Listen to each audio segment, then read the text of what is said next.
本港一班社運人士由去年10月開始喺中環匯豐銀行總行地下紮營，佔領中環，行動至今超過8個月。匯豐銀行總行地下仍然有唔少帳篷，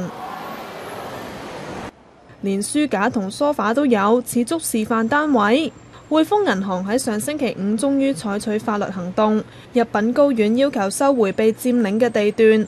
被匯豐列為被告嘅包括2名社運人士同其他不知名嘅佔用者，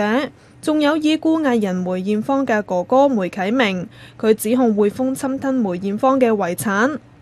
原告匯豐銀行喺原訴傳票話，被告未經准許佔用匯豐總行地下，因此要求法庭頒令俾匯豐銀行收回地段。原告又認為，雖然總行地下被用作公共空間，但匯豐銀行仍然係業權擁有者，更要求法庭准許匯豐銀行喺辦公時間外取回土地。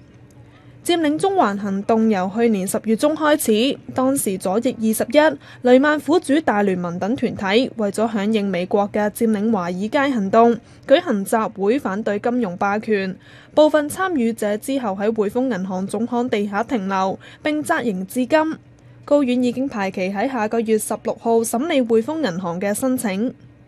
ONTV 東方電視新聞台報導。